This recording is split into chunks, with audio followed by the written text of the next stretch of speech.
Sedgwick traveled a lot, often on the spur of the moment, which meant not only booking his flights, hotels, and rental cars, but also salving patients who had to be canceled at the last minute. Most of his trips were to San Francisco, where he often met with others at the Light Path Psychiatric Clinic, about which she knew little except that it demanded a great deal of his time. Her dusky complexion and last name testified to her Hispanic-American heritage. Mother American, father Puerto Rican, no siblings, and half a degree in business administration. Lack of money had led to dropping out of school after her sophomore year. Her hair was so black and dense that it might have been mistaken for a high-priced wig. She was just a few sit-ups and fast food meals away from sliding into overweight. On this morning, she had arrived at the office at 8:30, a little earlier than usual, and had settled at her desk in the reception room. It was a good job. Dr. Sedgwick was generous with pay and gifts. The office suite was at the rear of the building. She would have preferred an office at the front, where larger windows let in more light and afforded a view across Virginia Avenue. The few times she had brought it up, Sedgwick had explained that the building's rear was quieter, a better setting for seeing patients.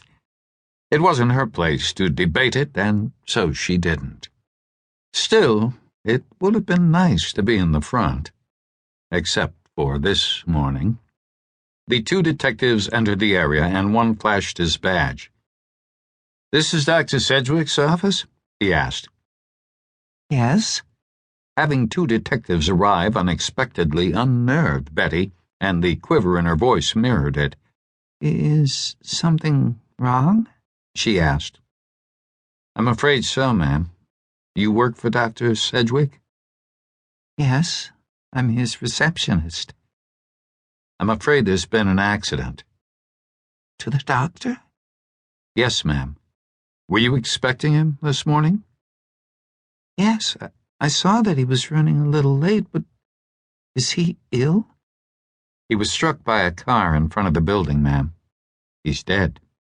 She burst into tears as the door opened, and the morning's first patient, a heavily made-up, middle-aged woman wearing a tight beige pantsuit and huge gold hoop earrings that bounced off her shoulders, entered. She looked at the sobbing Betty, then at the two men in suits. "What's happened?" she asked. "There's been an accident, ma'am." "I have an appointment with Dr. Sedgwick. Betty, what's going on?" "Dr. Sedgwick is—" Her sobs muffled her words. "I'm afraid you'll have to leave," said a detective. "The doctor won't be seeing patients today." Confusion was written all over the woman's face. She started to ask more questions, but took a hint from his stern expression and left. When she was gone, one of the detectives perched on the edge of Betty's desk. He placed a hand on her shoulder and said, "I know this is a shock to you, but do you think you can pull yourself together to answer some questions?" I think so." A few tissues later, and a trip to the bathroom to splash cold water on her face, she returned. "We'll need a list of the doctor's patients," said a detective. "A list? I can't give you that." I know, there's doctor-patient confidentiality involved, but it appears that what happened to the doctor might not have been an accident. The driver, she left the scene, might have deliberately struck him. "Why would someone do that?" Can we have a list? "No. I mean, I'd get in trouble if I did that." We can get a warrant.